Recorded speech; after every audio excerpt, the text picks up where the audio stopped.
Tires in F1 are made to race at an optimal pace, and the Pirelli tire manufacturer prioritizes performance over longevity. Tire wear and degradation is basically what determines the strategies in F1. The things that affect tire wear are the usual suspects of track temperature, track surface, and the car setups, which diversify based on the downforce levels. The teams heat the tire up to get them to an optimal temperature where the tire would stick to the ground and provide the best possible grip that it is made for.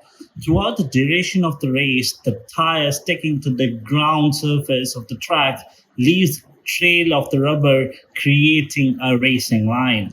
As the tire compound gets a bit older, you can note some ripping and spotting on its surface, and this is called blistering.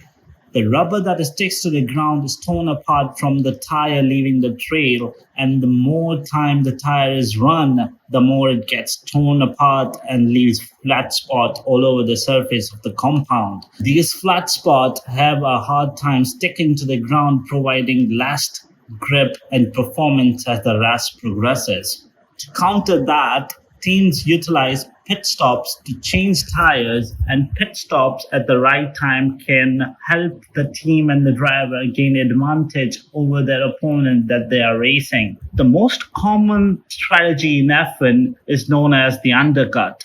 The undercut is when a driver pits a couple of laps earlier and then puts on some faster times with the new tire, as the driver ahead of them is running on the older tires and losing time in the comparison.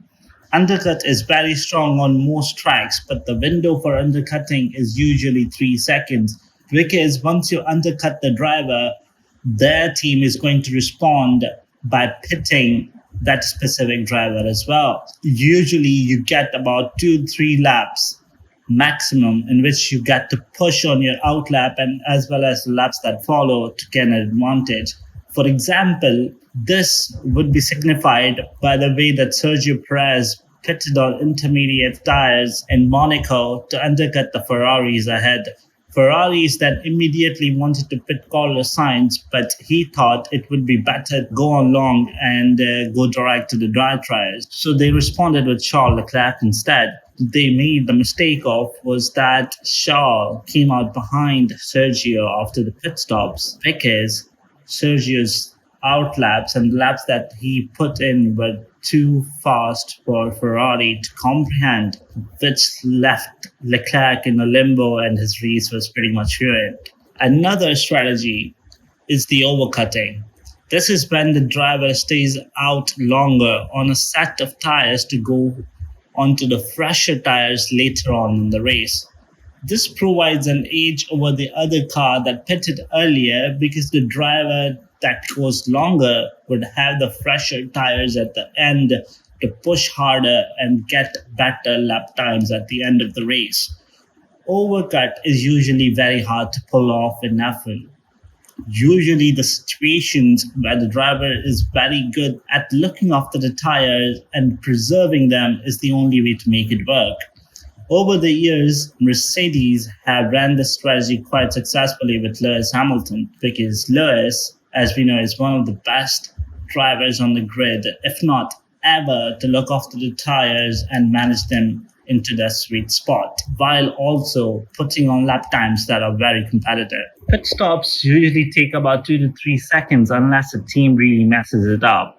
So it is vital to utilize these strategies in the right circumstances. If you're trying to undercut a driver that's outside of the 3-second window and perhaps 6, 7, 8 seconds ahead of you, then that leaves you vulnerable to being overcut by the said driver, because they can just stick to the track longer, and then they can have the fresher tires at the end to get that advantage back that they lost at the undercut situation. So I hope that this video explained the strategies quite well. If you like the video, please share, like, and subscribe. And if there's something else that you would like me to talk about, then please comment below and I will try my best to cover it in the next one. Thank you.